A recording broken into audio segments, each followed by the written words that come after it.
Em tempos de instabilidade, de incertezas, de mais conflitos e menos conciliação, uma questão fundamental volta com força.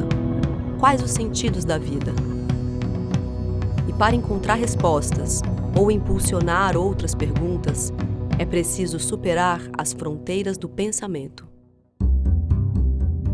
Casser les idoles. No, not necessarily, but sometimes there are situations where it's better to ask a big question. A vida, num sentido mais amplo, é aquilo que nós escolhemos para nos posicionarmos perante o mundo e escolhermos as formas como nós queremos participar ao longo da nossa existência. Quand il n'y a plus de transcendance, qu'il n'y a plus de grande cause, Marx est mort et Jésus va pas très bien. Et donc, il reste plus que le nombril, il reste plus que soi. There will always be mysteries, that is a fact of nature, that not everything can be solved. I think ultimately it boils down to some of the fundamental and eternal questions, and we know that we will never really have an answer to it.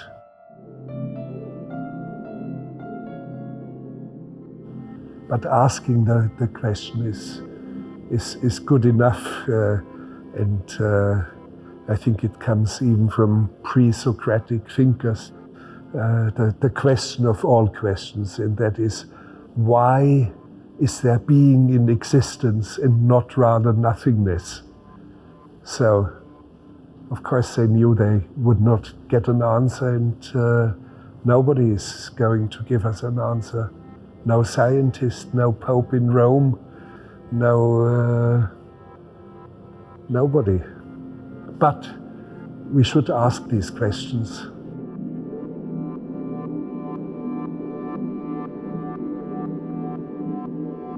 Well, films don't have that much importance.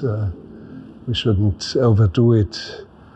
Why do I make films? Hard to explain. Probably because I do not dream. Psychologists or neuroscientists would say, or tell you that every person dreams every night, so in so many minutes or hours, but they are wrong because I do not dream. I feel it as a deficit, and maybe that's one of the reasons why I'm a storyteller, why I make cinema. Actually, I do dream, but daydreams. When I travel on foot, my eyes are open, I walk in a distance, and I live through entire stories. I live through entire football games. I live through entire encounters with people. Of course, they're not there, but they're there as if it was a dream.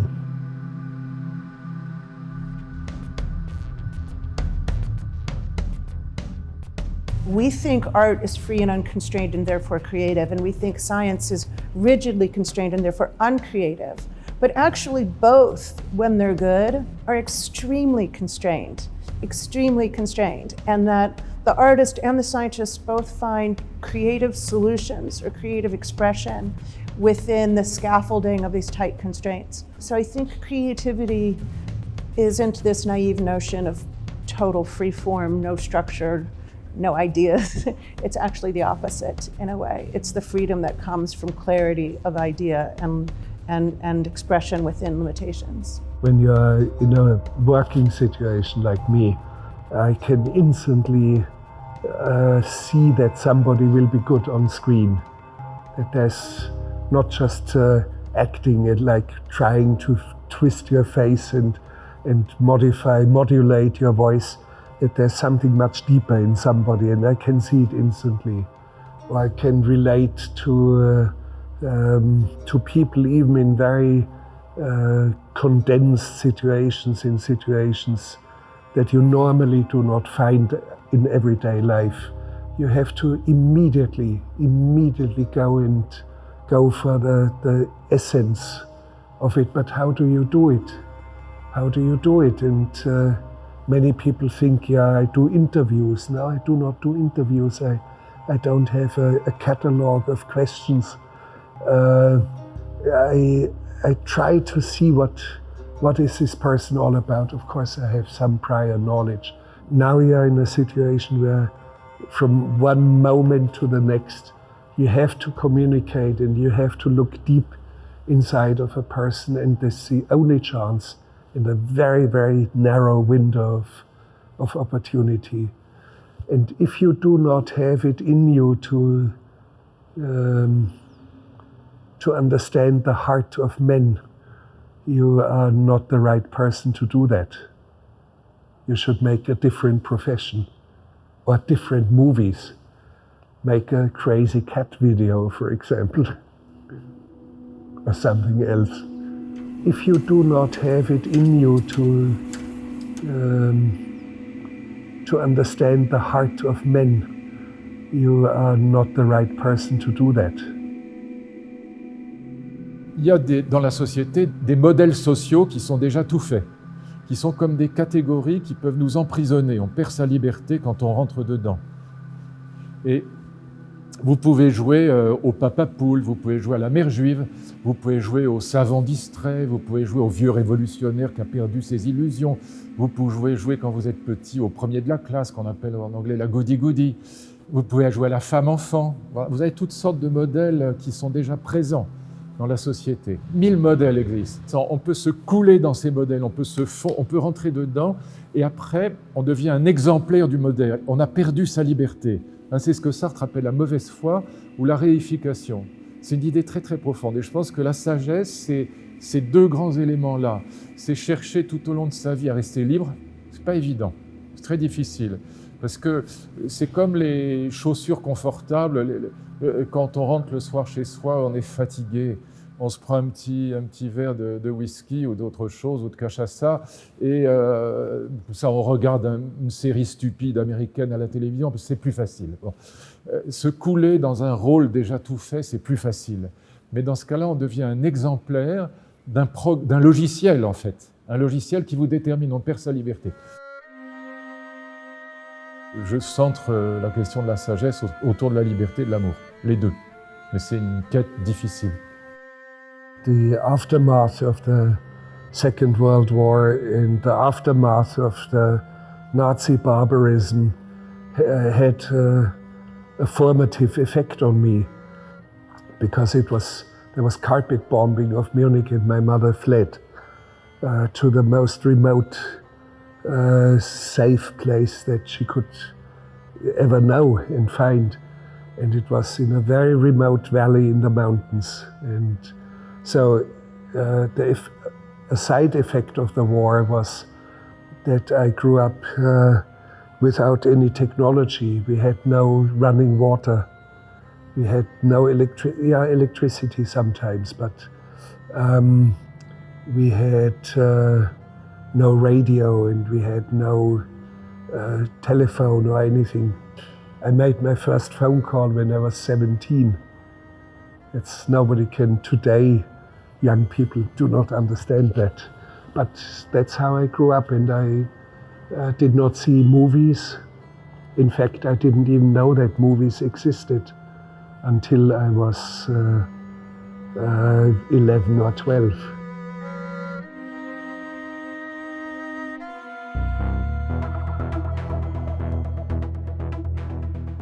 There was a time at the turn of the 1800s to the 1900s when the greatest mathematicians were calling for mathematicians around the world to solve certain fundamental problems. And one of them was to prove that every true fact among the numbers could be proven. And that sounds almost obvious in a weird way, but Kurt Gödel and also Alan Turing, primarily after him, proved that there are fundamental facts, even among numbers, something as elementary as numbers, that we will never know whether they are true or false, that they're unprovable.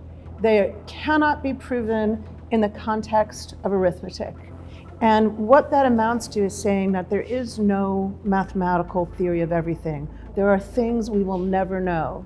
And it is not that a smarter person's going to come along and prove them, it's that they cannot be proven. That is just a wild thing to say.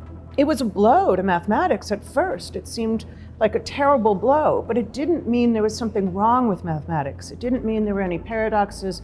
It, in fact, opened the way in the sense that we were discussing of constraints. This fundamental limit led people like Alan Turing to think about computability and the idea of what a human does when they compute. This limitation forced him to think so differently about the world that he is the person who invented the idea of the computer, the universal Turing machine, the machine that would eat code and produce an outcome. So this is one of the huge revolutions of our time that came out of a limitation. When you moved to the destroyed cities, it was all in ruins. The entire country was in ruins. And as children, it was the most wonderful environment. Everybody always says, these poor children who grow up in ruins. It was the most beautiful for the kids because we owned a whole bombed out block. We were the kings. We explored the world that existed before and was only rubble now. And there were all the possibilities. What do? We knew we had to take our destiny in our own hands and do something in this world. We knew we had to take our destiny in our own hands and do something in this world. And what was also interesting, that everyone around didn't have a father around, because fathers were still either in the war, or they were dead in the war, or they were captive. So I grew up in basically a fatherless environment, and it was wonderful. We were absolutely enthusiastic that there was not a father who would tell us how to do things. We were very inventive. A liberdade para mim é espaço aberto que nos propela para o infinito, para o ilimitado. É aquela energia interna que nos faz sentir que não há limites. Nós podemos ser, nós podemos fazer, nós podemos acreditar, nós nos podemos associar.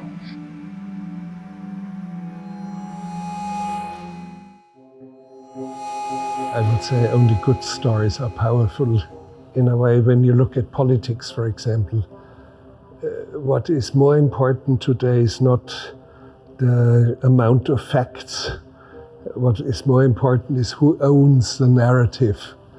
So all of a sudden the mythology and the storytelling becomes much more important. Mythologies, I think John F. Kennedy once said, the real enemy of truth is not lies. The real enemy is the myth. So, but of course the narrative, the story has to be a good one, otherwise you lose yourself very quickly. I'm not sure in life any of us have access to the truth of even our own experiences. I think we have access to what consciousness throws into the stream of consciousness, into itself, and that there aren't facts about perception that are true or false. And I think we're a little overly obsessed with truth and facts when we're looking for experiential meaning, right? Meaning of life in a personal or a human way. I think we have to maybe let go a little bit of the idea that there's an objective truth, even to our own experiences. Facts do not constitute truth. I mean, they're important and they have normative power. They create norms, but they do not create truth per se. And changing realities and using methods that move away from facts all of a sudden give us a deeper insight into truth. And I've been criticized for inventing facts. Yes, I do, because they lead us to a deeper insight. Or I have modified facts, or in documentaries I have invented, I have scripted, I have the stories, I have even invented facts. And yet I do it for a deeper understanding of, an ecstatic understanding of truth. Ah, mais l'histoire de l'art et l'histoire de la philosophie, c'est absolument les mêmes. Simplement, comme le disait Hegel, l'art a l'avantage de rendre sensibles les idées. Autrement dit, Chopin, Brahms, Schumann, ça rend sensible l'idée romantique. Vous n'avez pas besoin d'étudier Hegel, Fichte ou Schelling pour comprendre une phrase de Schubert ou une valse de Brahms. Donc l'art rend sensible les idées. Et ça, évidemment, ça lui donne un gros avantage sur la philosophie.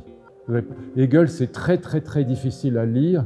Écouter une valse de Brahms, c'est pas difficile. Et ça vous dit la même chose. An interesting idea comes from the French writer André Gide, who said, I modify facts to such a degree that they resemble truth more than reality. And that's really wonderful. And you have a lot, I think, among the contemporary philosophers, Derrida, for example, you have very intelligent opinions that go exactly in the same direction. Shakespeare actually says the most truthful poetry is the most feigning. How does he come to that conclusion? Michelangelo's Pietà in the Vatican. It's probably the most beautiful sculpture that was ever created. And he was only 26 when he did it. And you look at Mary, the mother of Jesus, and he's taken from the cross. And you look at the face of Jesus, yes, a 33-year-old man, tormented and dead. And his mother, who holds him in her arms, she's 17. The mother is 17 of a 33-year-old man. So my question is, does Michelangelo try to cheat us or defraud us or give us fake news or lie to us? It's not lies, it's a deeper form of truth. The essence of the man of sorrows and the essence of the Virgin. Actually, it's not lies, it's a deeper form of truth. It illuminates you, it distorts, it changes facts. It changes the most simple facts. A 33-year-old man cannot have a mother of 17. And it's not only Michelangelo and Shakespeare and André Gide. You see it a lot, but you have to be cautious that you do not mix it up with deliberate lies to give you fake news. I think all scientists are pretty concerned about the complete disregard for facts and truth in the level of politics, and this conservatism that is so blinded by ideology that they won't acknowledge the reality of what's going on in the climate and the earth and the planet we live on, and these are facts. An optimist would say, look, this is just a childish reaction from a former guard that doesn't want to let go of power that they've always had, and it will be gone. And this is just the last gasp. And the pessimist says, we're doomed. I don't know, some days I'm a pessimist and some days I'm an optimist. Populism and fake news and so is nothing really new. We have seen it through the ages since we have documentation of human history dating back to ancient Egypt. We know that the inscriptions on the hieroglyphs on a pyramid or on an obelisk about the great victory of the pharaoh is all fake news. It was an inconclusive battle. We know that because we have a contract between the Hittites and Egypt. So and you have fake Neros who showed up after Nero, the emperor, was killed, and you have the Potemkin's villages, facades of villages pretending to be thriving villages and towns, and you have had it through the ages. And populism, yes, you have had it through the ages. Just read the histories about Roman emperors. It's stunning. It's Trump is kindergarten sometimes against that, or Duterte. Tradições se transformam com o tempo. É um conjunto de normas sociais que ao longo de décadas e às vezes até mesmo de séculos, as sociedades humanas decidem adotar como formas de organizar a sociedade e estabelecer princípios que o conjunto dos membros da sociedade tem que adotar e respeitar. Fazem sentido numa determinada época, mas também se transformam à medida em que as sociedades se caracterizarem de maneira diferente. Traditions nowadays, in a very technical, connected civilization, the internet is wiping out traditions. I mean, Facebook, Twitter, all this connectivity, it's a permanent presence of time without any roots. And of course, these internet contacts are without any depth, without cultural depth and without depth of a deeper tradition. It's a present time impermanencia. And of course that is all vanishing. And I like to be with people who carry in them a deep tradition. Those are the people I like. Oh, you can see people who are totally slaves of their cell phones, and they all complain. Everybody who has a cell phone ultimately complains. I have not seen anyone who doesn't complain. And of course, the real downside of it is, and you see it with young people in particular, they explore the real world through applications. And you do not see children who dig a deep hole in the ground. You do not see them. Do you see? I like children who climb on trees and start to build a little tree house, because they are dealing with reality the way we should deal as human beings. And the side effects of experiencing and exploring the real world through applications is not doing good to us. We can very clearly see a century of solitudes that we have already entered, and it comes because of the excessive connectivity through the internet and Facebook and Twitter and whatever media there are. Because it sounds like a paradox, but it is not. We are technically connected, but existentially solitary. So we'll have deep solitudes coming at us as a mass phenomenon. We'll have deep solitudes coming at us as a mass phenomenon. In the 20th century, we have seen the bankruptcy and the collapse of great social utopias like communism or Nazism, creating an Aryan master race, which has plunged the entire planet into barbaric wars. And of course, Nazism, comes from my own country, and we have seen an epoch of sheer total barbarism. And the century in which we are living now will inevitably bring us the bankruptcy and the end and the disillusionment of technological utopias. We will not colonize different stars. We will not create medicine that makes us immortal. We will not. So there's quite a few things out there. We will, in this very century, we will see the collapse of technological utopias.